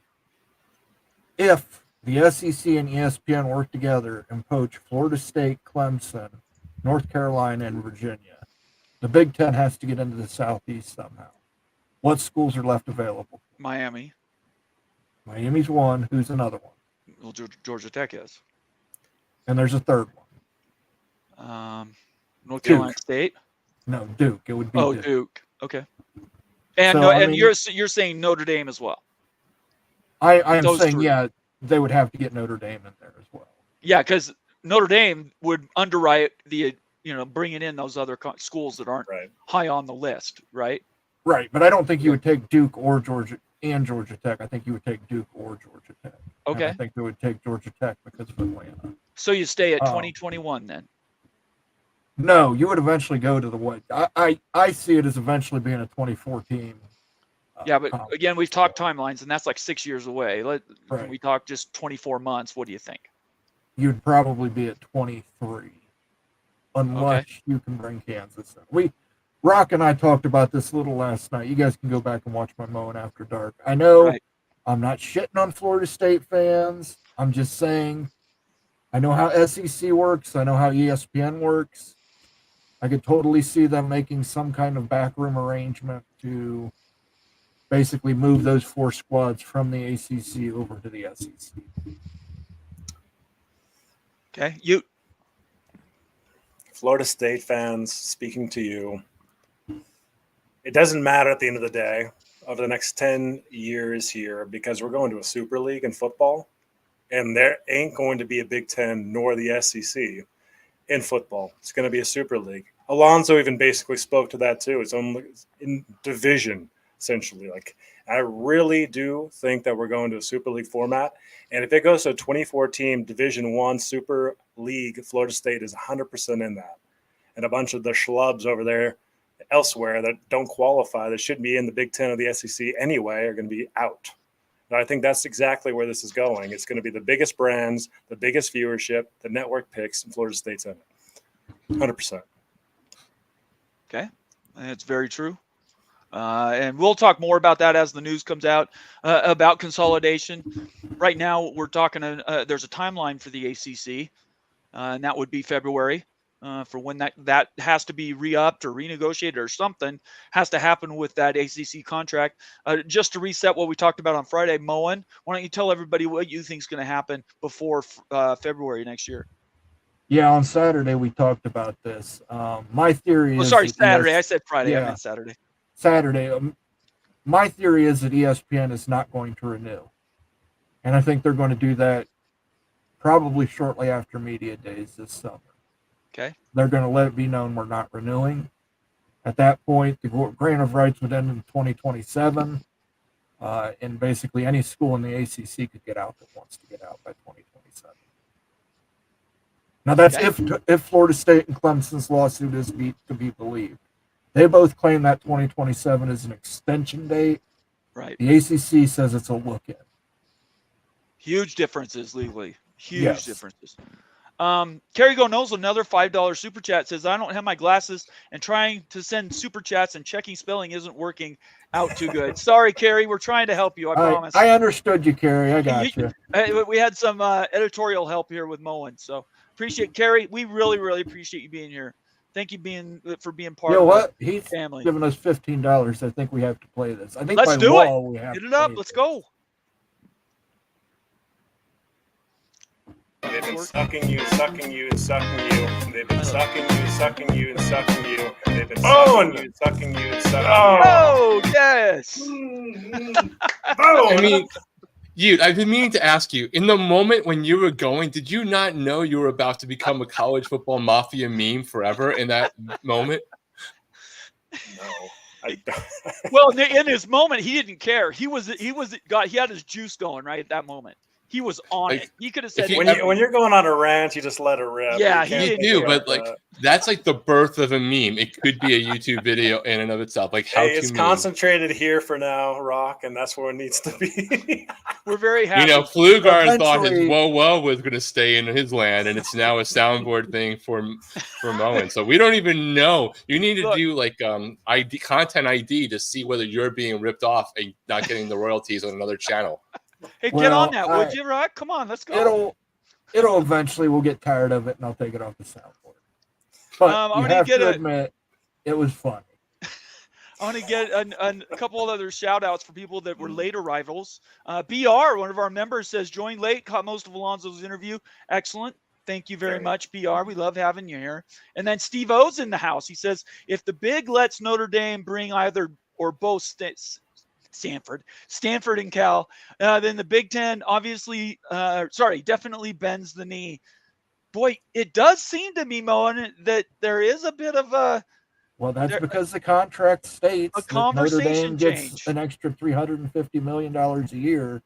Okay. That's something, you can't negotiate. I mean, if they brought in Florida State and Clemson, I don't know that the media partners would pay full share for those schools. And you can't bring in those schools at full share and not offer Oregon and Washington full share. All I'm saying is the tone of the words are different. It used to be Notre Dame or nothing. Then it went to Notre Dame or else Big Ten expansion. And now it's Big Ten expansion. Oh, by the way, Notre Dame. Whatever it is, as long as the solution at the end is Notre Dame is in the Big Ten. Okay. They're going to be a pain in the butt if you add them in the conference. Oh, no, they'll get dominated. They'll be mid in the conference. It also hasn't been static, right? Like the ground has changed. Things that we knew were in the coming have moved towards resolution or proposed settlement. So people have the landscape has changed. Like a year ago, they could have had Notre Dame and Stanford, but Notre Dame didn't want to, and then Stanford had to go to the ACC. So, if this theory holds out, then the fundamental things that have changed over the last 4 months in particular change the calculus for them, potentially. Right. Remember, as Immaculate would tell you, the NLRB filed a case against Notre Dame specifically. Yeah, and those lawsuits are all on the eastern part of the country. That's what I find interesting. Mm-hmm. The UCLA one, USC. Yeah. Well, no, was it USC? Bannon? I thought he was UCLA. The NLRB. Oh, you're talking about O'Bannon. I'm talking. Yeah, about I'm going back NLRB. to the original sin, which was the O'Bannon. I'm talking about the NLRB, where they're actually the thing that hit Dartmouth, the thing that hit Northwestern, but Northwestern appealed it successfully by saying we're in a conference with public schools, we have to be allowed to compete with them, so we can. Okay. Yeah, I just want to make sure. What Notre Dame's getting hit with, so Notre Dame has to come up with some reason. They can't claim to be independent and then claim the ACC. They've got to make a commitment. Well, they can. They're Notre Dame. They can claim whatever they want. They can claim whatever they want, but the NLRB is going to say all your people are employees. Probably, maybe, or not. I don't know. We'll find out. Let's get to some more shout outs. Tracy FSU says Georgia Tech in the gift cart. Is that another one? Is that supposed to be golf cart? I think that's gift cart. Okay, gift cart. All right.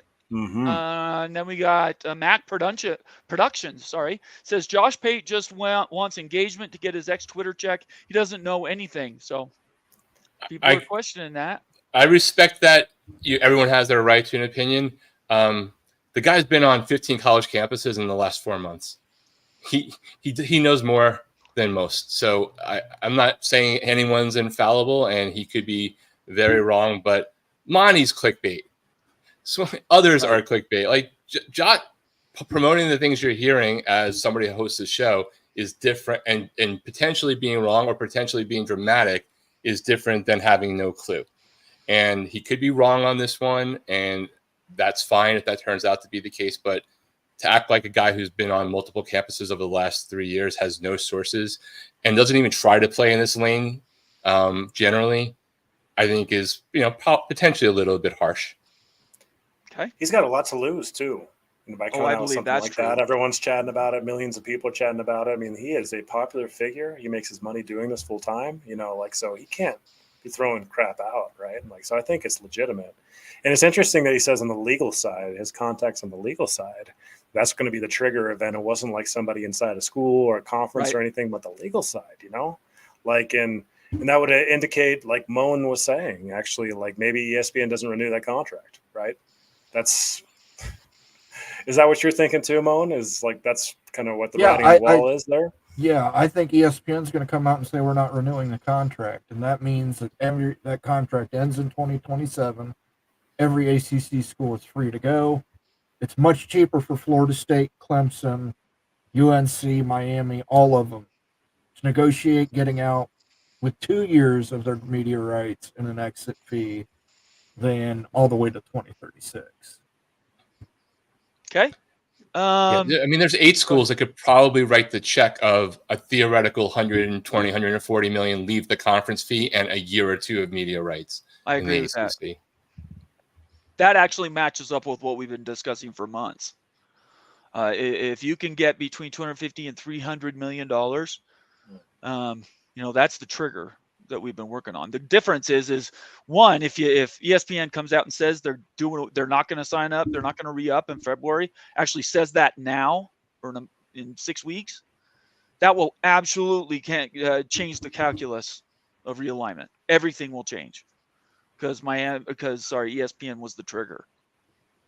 Anyway, Sam8911SK says rap star. I guess that's you're the rap star.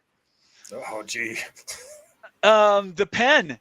Somebody else that's new. By the way, really quick, we got 100 people watching this live. If you're new to the channel, we haven't done this because we had an interview, but please give us a thumbs up, subscribe to the channel, turn on your notifications, follow us on Twitter, and really join the Mafia family. We have memberships. We have all kinds of, member benefits. Sorry, lost my train of thought there. We have member benefits, a bunch of videos that are just members only. All have to do with realignment, ACC, Big 12, Big 10, SEC, and really consider becoming more of a weekly member of our family than just maybe a one-off show. So please subscribe and give us a thumbs up. Let's see here. We have somebody else that's new or just somebody that's just joined the show. Almighty Finn says, "What's up, FSU family?" So I appreciate that. Jamie Thornton says Notre Dame has schools with the relationship for sure. Miami and Georgia Tech in the Southeast are 2 of the strongest. Well, that's coming from Jamie. Yeah, we respect Jamie's thoughts and reviews on this channel, certainly. Georgia Tech is the only one that would question. Like, why would you go to Georgia Tech when you could go to NC State? I'd rather have NC State than Georgia Tech. So I just think there's a lot better candidates. So if you're going to stack rank all the ACC candidates for realignment, Georgia Tech would be pretty low on that list. So I just don't know why a media company would be way supportive of that, even if it's Notre Dame coming along and everything. It's because it's already built into the contract. They can pay Georgia Tech a half share. Georgia Tech's not going to say no. But Georgia Tech's going to be a candidate for 20. I mean, they're going to be a member for 20, 30 years. So they're going to drain you. They're going to lose money for the conference. In other words, they'll be sipping milk. So They're going to be sucking Notre Dame's milk. Right. They'll be sucking Notre Dame's milk, but it's an investment. Gee, gosh. You know how this is. You know what's going to happen is, you know what? I'm going to play this sound again. People are going to think what we're saying is not don't safe do for it, work. Moan. Somebody's going to tag our stuff as not safe for work because they're going to think we're talking in code. We're not safe for work. Not safe for work. That's what's going to happen. Go ahead, Moen. You're the soundboard master. I'm not going to play the sound. All right. Well, we got a new I'll member. just threaten him. Oh boy is a new member. Thank you, oh boy, for joining. We appreciate it. Let's give him a sounder, Moen. He's a Buckeye. Let him cook. Well, there you go. Let him cook now. Let him cook.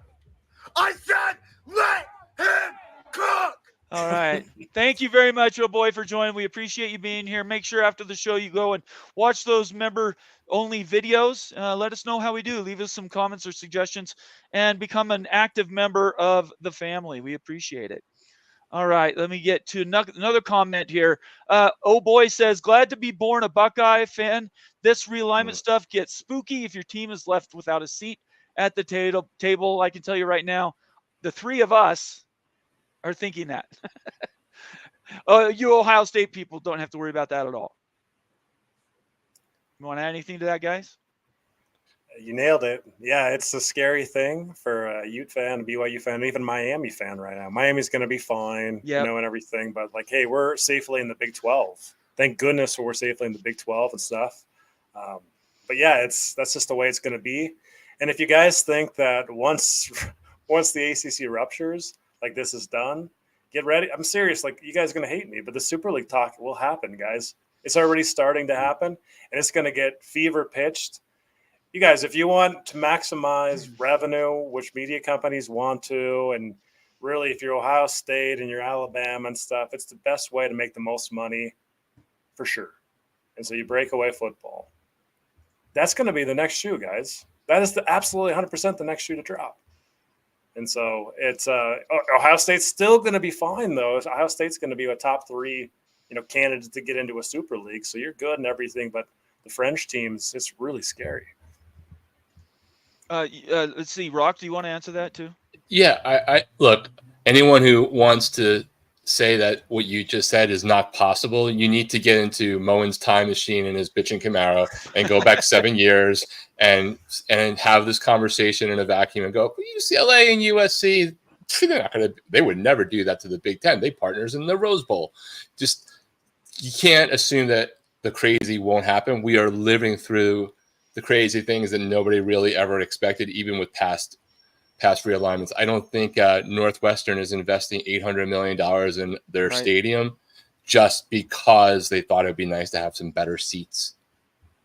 And the same thinking was Arizona and Brett Yormark, him standing there saying, okay, we're a football conference, laying down the law to all of his ADs, all his presidents, saying, we are a football conference. We're not a basketball conference. We're not here to make the floor prettier for basketball. Mm-hmm. It's about improving the teams, improving coaching staffs, improving all the facilities, the fields, Utes going up and down. He feels the same thing I do. Brett Yormark knows where the money is. And that's exactly what you just said, Rock. You want to add anything to that? I'm curious, Moen. So, like, what's the pushback to the idea of a Super League? Like, I mean, and this is the most confusing thing from an Ohio State standpoint, because you guys could triple your revenue in a Super League. Like, why in the world wouldn't you want to protect the smaller? Yeah, we go ahead. Protect our smaller schools here in the Big Ten. We protect the Big Ten Conference. By the way, my parents drove this car up from the Bahamas, in case anybody was wondering. Okay. I don't get it. Some people in chat get it. That's all that's important. Okay. All I know is he has an 85. I had an 86, and it was a much better car. Go ahead, Moen. Keep going. Yeah, no, it's about protecting the conference. It's tradition. We want to maintain tradition. Well, I wanted to maintain it too in the Pac-12, right? I would love to maintain that tradition, but it didn't work out like that because of capitalism.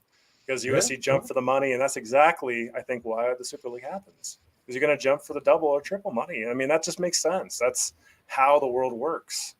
And that's hard to accept, but I'm serious, guys. Like, we got to get our minds around that whenever this ACC stuff shakes out. Realignment, yeah, for the conference realignment might stop, but the Super League entry will begin. I'm serious. It's not going to be a fun conversation for a lot of folks. There's going to be really good schools that are left out for Premier League. So it's just something to get your head around and everything, because if you think it's not going to happen, then you're, I mean, from a media company evaluation standpoint, that is absolutely the best way to make the most money. I think it's going to happen, but it's going to be a 2014 Big Ten and a 20-team SEC, and then a 20-something team Big 12. That's as far as Super League's getting. I agree with that. I think 3. We're going to end up with 3. So you guys think that like the conference formats stay though? For about 10 years. I don't think we're near enough to where you can start talking relegation, dropping schools off. Something else, in my opinion, something else would have to change in the way that they do college football. I just, with the lawsuits going on, the money is getting so significant. You win, like Alonzo even said, you need the money. You need to have the best recruits. Right. You need everything. If I'm Ohio State or Michigan, I'm like, why in the world won't I get paid triple over here and I can out-recruit everybody better and stuff? I mean, that's just how business works. That's a good business decision. Yeah, but who are they going to be playing? Who are they going to be playing? I think that there's going to be a breakaway, mostly SEC and Big Ten, the elites. That breakaway. You think a 24 team? Okay. Anything more than 24 teams, it doesn't make financial sense anymore. Even folks like Bob Thompson have made mention of that. But we're not in a Super League. I mean, Bob doesn't necessarily support Super League, right? No, that's not what I was just going to say. It's not about the money, though, right? The money is the tool to make your team better. You still have to. The reason the NFL is good is because of parity. You'd have to put in some shackles, both on the top end and the bottom end, to help equalize some of the money before you could even consider doing anything like a Super. I just think there's a lot of things that have to move before we get to Super League. I think there's a lot of things that have to move, but what moves things? Money. Well, and follow the money, follow the trails. Like, I mean, look, like the last 5 years, look how much changed. Like with NIL and everything else, it's all about the dollars now. But COVID. Yeah. COVID, right? So it's, right. I'm just throwing like a fair shot warning that's not outside the realm of possibility. In fact, that's very likely if you're just trying to look to maximize like eyeballs and money for the top end teams. Right. That's what you do. I think what you're saying is absolutely true. I don't think anybody disagrees with that part of it, that the structure there's more money to be made in a smaller consolidated league. There's no doubt about it. I just think in other words, college football, it's a little different. No more milkers. You get into like a Super League and there's no one milking anybody else. Everyone's everyone's a cow. Everyone's bringing their own milk and drinking their own milk. Right. Yeah, Rock. So Nate, just to play off of this for devil's advocate or whatever other cliche I can say right there. If someone gave you $100 and said you can bet on this with $100 million more per school is on the table in 10 years, that 32 school presidents collectively get a conscience at the same time, or you can bet that $100, and not saying you're a betting man, or you can bet that they won't. Where would you go? Because ultimately, like that the schools won't kick out members, that they won't go to a Super League of 24 or 32 if the numbers prove out to be $100 million more per school to get rid of those who are not performing, that they're going to get a collective consciousness and go, you know what, we got enough. Right. That's my skepticism. I'd love that to be, because the majesty of the game to me is the randomness of matchups in games. Right. But that's where I kind of lean onto each side, not because I want that and not that I hope for it. This is my answer to that. For one thing, the 24-48 Super League that we've heard everybody talk about for months and months, and Bob Thompson put out numbers 2 years ago about kind of what a Super League might look like, or how the money may flow. At the end of the day, the reason that it's not NFL light is because we are talking about colleges, and the level and passion for somebody at Oregon State. How do you measure that against somebody at Ohio State? It's very difficult. They're not equal, right? Even within the SEC and the Big Ten, they're not equal. So the only way it works, and this is the direct answer to your question, and it also alleviates Moen's concerns, a Super League that brings in the best football brands, but pays the other schools in those conferences the same amount of money will work. You could do it tomorrow. Illinois the NFL. Well, no, listen, Illinois is not. Okay, look, let's talk again. 24. Let's say it's 24 teams. Illinois is not in a 24-team Super League. Purdue is not in that league. They're not in the top 24 valued brands in all of college football. So those teams, those 24, exist in other conferences, right? If you're going to take football out of it, leave the other conferences alone. Let them compete in baseball, basketball, lacrosse, whatever that is. But Super League, we're only talking about top-end football, maybe with some relegation promotion. But you would have to give the same amount of money to the schools that aren't participating within those leagues, at least in the SEC and the Big Ten. Because to form a Super League now, you would necessarily have to cull out, unfortunately, the Vanderbilts. You'd have to cull out, I hate to say it, like a Minnesota. Maybe even an Iowa gets cut. And those schools are going to want that money. They're getting it now. They're not going to sign anything that says they don't get it tomorrow. Right. So if you could come up with a program that in the billions of dollars, you come up with every year, these conferences get billions of dollars, but only so many in that conference are actually going to compete. Michigan is going to be the same, paid the same as Minnesota or Wisconsin, or as long as those schools are taken care of from a money perspective, I think a Super League you could turn on tomorrow. My problem is I cannot see a mechanism that there's enough money generated that Mississippi State every year is going to be paid the same amount of money as Alabama will. And Mississippi State may be missing that Super League, outside of the relegation promotion thing that I think could work if you wanted to put the time. Go ahead. You wanted to say something. You know how, like in the A4, G5 discussions with House Case, I no one even consulted the G5 schools and all like the 24 other conferences. Right, they left them alone. They were, and the reason they weren't consulted because they really didn't have much of a voice in the room. And what are they going to say anyway? Because the biggest brands, the biggest conferences could pull away and they're totally screwed. It's the same thing, guys. Just looking at schools, like Ohio. What are you going to do if you're Purdue and Ohio State's like, I'm out of here.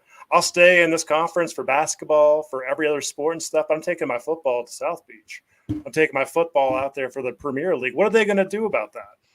What if when Michigan says that and half of the teams in the Big Ten are like, hey, we're going over here for football. We'll play in everything else. How are they going to get money out of that deal?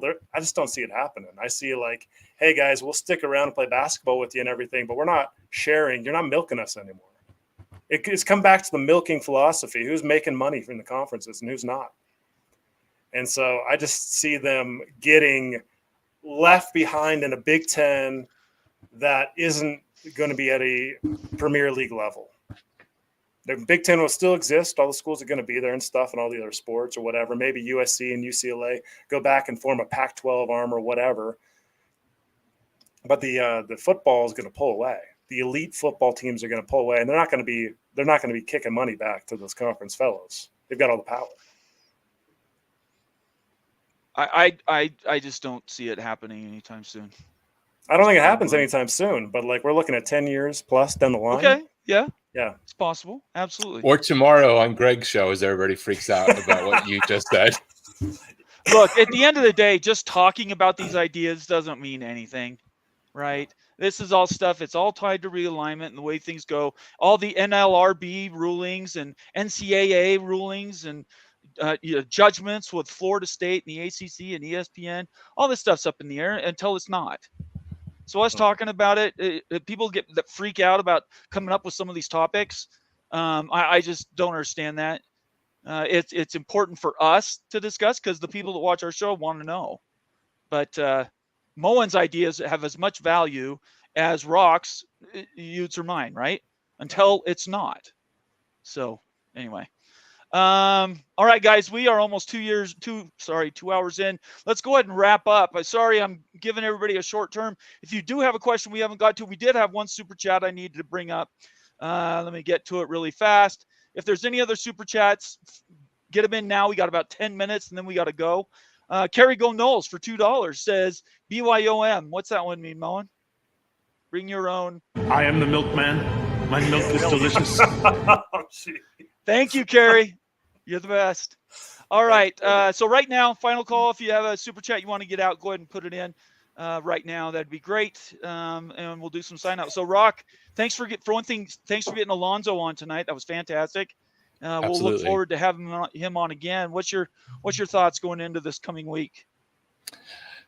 Just for me, for our audience, if there's anybody now that we have we got Alonzo on, if there's anybody else that you have a connection to or would love to see on the show, hit us up. We're fearless about approaching people. So you never know unless we know. So you have a good suggestion, we'd love to hear it. For me, just there's nothing right now. I feel like we're in this like pre-4th of July lull. We could start to celebrate the imminent excitement of SMU joining the ACC, but I thought I'd not do that and just wait for the massive celebration of Stanford and Cal joining the ACC and saving us all from ourselves. But that probably means this is the week that something that we're not expecting to happen will come up, as is wont to happen. So don't have anything massive on my radar other than what do we not know? Very good. Moen? I am just waiting for the day when this is all over. You might be waiting a while. Yeah. Tired of it, right? Impatient? Want to play football? Yeah, I want to play football. I want to watch a football game. That's it. I've went back and watched 100 Ohio State football games at this point. So. Have you really? Yeah. Wow. He needs another job is what he needs. All right, Moen, thank you. Ute. What a privilege being able to talk with Alonzo earlier today. What a guy that's like humble, hungry, smart. Man, it was awesome to hear his views on talent evaluation. So, Rock, thank you for bringing him on. And I thank him and I congratulate his wife for that kidney transplant. So, good vibes that way and everything. But great conversation, guys. Yeah, I also want to tip my hat to Alonzo being here. And again, prayers for his wife and his family. Hopefully that continues to go well. And he'll have a great season in New England. And I know that team is in flux right now. We had a lot of changes up there in the Northeast, but they always seem to reload every year. So NFL talk we'll be doing in a couple weeks, probably maybe a month, depending on when this ACC stuff gets cleared up. I want to encourage everybody to follow us all on Twitter. Make sure you turn on your notifications, subscribe to us on YouTube, and get us those story ideas. If there's other people you guys would like us to chase down, we get ideas all the time. We always ask. We don't get a lot of yeses, but we do get some, and we will continue to do that. Tomorrow night, I may or may not be doing a show, but if I do, it'll be later. I have a commitment early in the evening, but I do believe there is one idea I wanted to put forward for tomorrow night late. So I'll probably see if anybody wants to be on that with me, Rock or Matt or Moen. That's up to you guys. And Discord. Yeah, go ahead and put the Discord link up. Let's do that. Do you have it, Rock, right there? Yeah, I had a typo in there. I didn't mean to put it on the screen there, but I'll do it now. Okay, yeah, put it up there and then tell everybody what's going on there. Josie, protect your udders. That's cute. Don't forget to join our Discord, and so we can, especially as we get closer to the EA game getting launched, the season coming on, and predictions and calling your shots, all that stuff, so we can keep it in one place. We'll be there, and we'll be experimenting, I'm sure, with future members only and community only things that happen on Discord as the season continues. Actually gets here when we talk about football. Appreciate that. All right, everybody, have a great night. Please, if you've been drinking, do not drive. Have a great evening. We'll potentially see you tomorrow night. Watch Twitter, and we'll have a notification there. Other than that, let's sign out. Everybody have a great night and stay out of trouble. Peace out. Peace.